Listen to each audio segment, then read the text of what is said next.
America के new Orleans शहर की प्रसिद्ध बार्बन स्ट्रीट पर एक आतंकी हमला हुआ। 1 जनवरी 2025 के मौके पर एक ट्रक ड्राइवर ने भीड़ पर गाड़ी चढ़ा दी और दौड़ा दी। गोलीबारी भी हुई, बम ब्लास्ट भी हुआ। 15 लोगों की मौत हो गई, 35 से अधिक लोग घायल हुए हैं।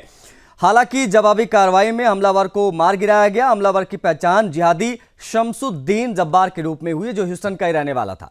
FBI ने इसे आतंकी हमला घोषित करते हुए जांच शुरू कर दी, क्योंकि जिहादी की गाड़ी से ISIS का झंडा बरामद हुआ है। वहीं राष्ट्रपति जो बाइडेन ने इस हमले की निंदा की है और पीड़ितों के परिवारों के प्रति अपनी संवेदनाएं प्रकट की है। स्थिति किस प्रकार की बिगड़ी वो आप देख सकते हैं तस्वीरों के माध्यम से। लगातार जो है यहाँ पर गोलीबारी भी हुई, साथ ही साथ में एक टेस्ला गाड़ी में बम भी फटा, साथ में एक जिहादी ने जश्न मना रहे लोगों के ऊपर गाड़ी दौड़ा दी, कुचल कर मार दिया 15 लोगों को। इसी खबर पर चर्चा करने के लिए, क्योंकि इस पर चर्चा जरूरी है कि स्थिति आखिर अमेरिका में इस प्रकार से कैसे बन गई एकाएक की, इसमें जो है आईसिस इतना ज्यादा एक्टिव हो गया। हमारे साथ संजीव श्रीवास्तव जी हैं, विदेश मामलों के जानकार। सर स्वागत है आपका। और कर्नल TPS त्यागी साहब हैं, रक्षा विशेषज्ञ। त्यागी जी आपका भी बहुत स्वागत है। शुरुआत में संजीव जी आपसे करूंगा, किस प्रकार से इसे देखा जाए, इस प्रकार का जो ये पूरा हमला यहाँ पर हुआ।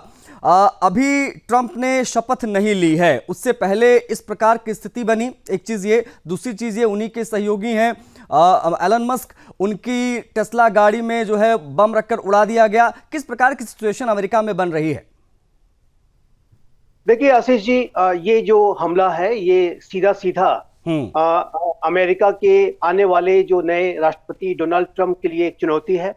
अपने पिछले कार्यकाल के दौरान यूनाइटेड स्टेट्स ऑफ अमेरिका के तत्कालीन राष्ट्रपति डोनाल्ड ट्रंप ने इस्लामिक स्टेट को बहुत बड़ी क्षति पहुंचाई थी। इस्लामिक स्टेट का जो एक रक्का और मोसुल में अबू बकर अल बगदादी ने एक जो फिजिकल टेरिटरी स्थापित कर रखी थी, उसके ऊपर बड़ी मिलिट्री कार्रवाई करते हुए उसे पूरी तरह से नेस्तनाबूद कर दिया था। और अबू बकर अल बगदादी को तो सीरिया में एक टनल में स्पेशल ऑपरेशन में मार गिराया गया था। और इस्लामिक स्टेट की जो फिजिकल टेरिटरी समाप्त हो गई थी, अबू बकर अल बगदादी मार गिराया गया था। और इस्लामिक स्टेट जो है वो डिसइंटीग्रेट होते हुए और यहाँ वहाँ उसका बिखराव हो गया और वो सोशल मीडिया इनक्रिप्टेड मैसेजिंग तक ही वो सीमित रह गया।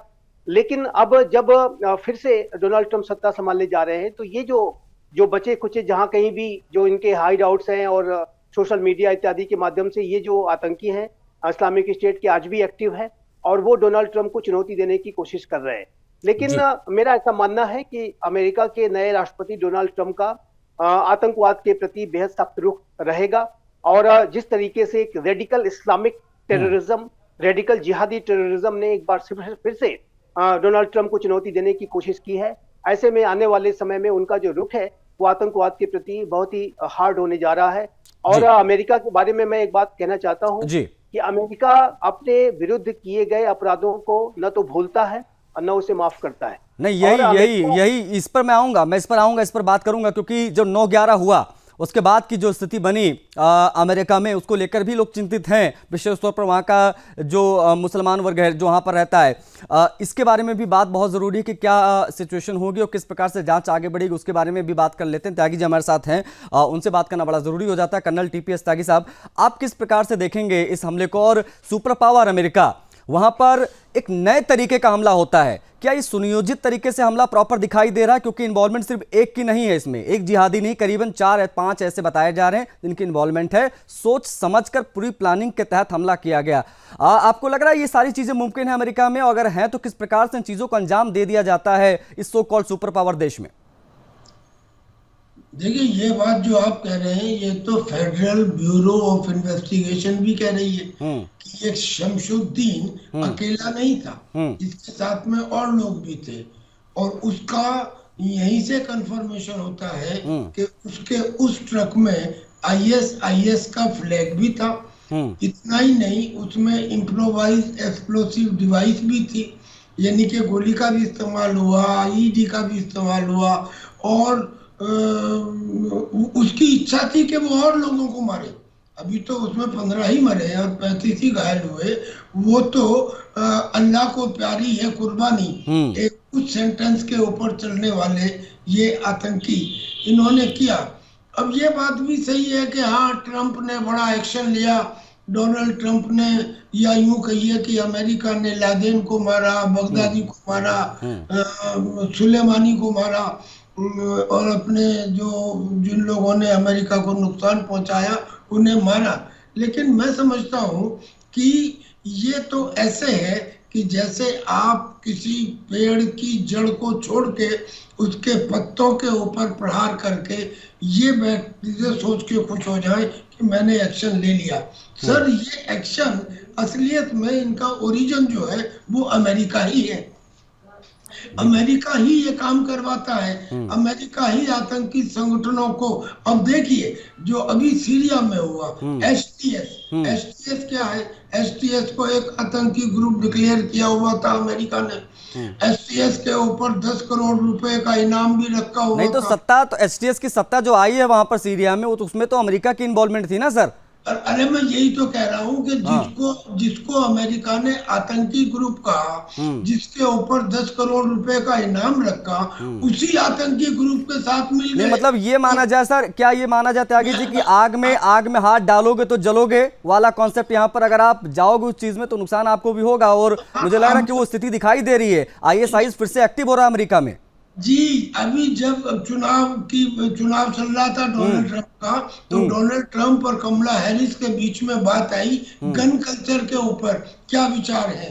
तो डोनाल्ड ट्रंप जी कहते हैं कि असॉल्ट राइफल रखना भगवान ने अधिकार दिया है अमेरिका के नागरिकों को। और जो कमला हैरिस थी वो ये कह रही थी कि नहीं, असॉल्ट राइफल नहीं होनी चाहिए, जो डेंजरस लोग हैं उनके हाथ में नहीं होनी चाहिए। यानी गन कल्चर को प्रमोट किसने किया?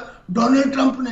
अब कल 500 शूटिंग हो चुकी है अब तक 2024 में। ये तो अब हुई है ना, 1 जनवरी को 2024 में 500 मास शूटिंग अमेरिका में हो चुकी हैं। तो ये अच्छा, ये अपने आप में सर एक बहुत बड़ी चिंता का विषय है और ये गंभीर चुनौतियों की ओर इशारा कर रहा है। ये गंभीर चुनौतियों को इशारा कर रहा है, इसके बारे में भी बात करना यहाँ बहुत जरूरी हो जाता है। मैं सर समझूंगा आपसे, लेकिन संजीव श्रीवास्तव जी किस प्रकार से इसे देखें?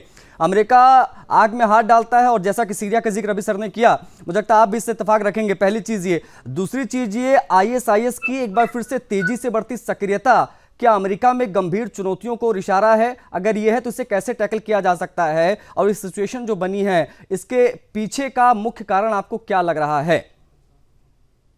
ये आपने बहुत ही महत्वपूर्ण सवाल किया है। और देखिए, इसका जो बेसिक और मुख्य कारण ये है कि ये जो जब्बार जैसे जो आतंकी हैं, इस तरीके की जो भी सोच रखने वाले जहां कहीं भी आतंकी हैं, ये वास्तविक रूप से देखें तो ये शैतानी सोच रखने वाले लोग हैं, ये आसुरी सोच रखने वाले लोग हैं। और इनका जो लक्ष्य है वो सभ्यताओं के बीच में टकराव को बढ़ाने का है, क्लैश ऑफ सिविलाइजेशंस को कराने का है। एक धर्म का के लोगों का दूसरे धर्म के ऊपर कैसे वैमनस्य बढ़े, कैसे एक दबदबा बढ़े, और दूसरे धर्म के लोग किस तरीके से जो है उनके दबाव में आ जाए और उनके धर्म में जो है तथाकथित जो उनका एक अप्रोच रहता है कि उसकी सोच में शामिल हो जाए। ये जो ऐसी शैतानी जो सोच रखने वाले जो लोग हैं, उन्हीं द्वारा ये कृत्य किया जाता है। तो ऐसे जो शैतानों का जो इलाज है वो यही है कि उनके खिलाफ सख्त से सख्त कार्रवाई होनी चाहिए, सख्त कार्रवाई हो। और 9/11 के बाद जिस प्रकार की चीजें अमेरिका ने दिखाई सर, वो अपने आप में बेहद महत्वपूर्ण हो जाता है। जी, एक बात जल्दी से सर, 10 सेकंड, सिर्फ 10 सेकंड सर। हाँ, और दूसरा ये है कि आतंकियों के खिलाफ तो काइनेटिक एक्शन होना चाहिए। दूसरा, जो अन्य जो सकारात्मक सद्बुद्धि रखने वाले जो सोच है, उनके आपस में डायलॉग भी होने चाहिए। तो जो अच्छे रिस्पॉन्सिबल लोग हैं उनके बीच में डायलॉग को करना और इन आतंकियों के खिलाफ जीरो टॉलरेंस के अप्रोच से सख्त कार्रवाई करना, यही समस्या का समाधान हो सकता है। ठीक है, मेरे पास समय सीमित था। मेरे पास त्यागी जी बहुत शुक्रिया आपका, बहुत आभार आपका, आप जुड़े समय निकाल कर। श्रीवास्तव जी आपका भी बहुत धन्यवाद, आप जुड़े। देखिए, अमेरिका में हमला हुआ, जिहादियों ने तांडव मचा दिया। सवाल यही है कि आने वाला भविष्य अमेरिका का कितने सुरक्षित हाथों में जा रहा हो, क्या स्थिति वहां पर बनेगी, ये भी अपने आप में देखने वाली बात होगी।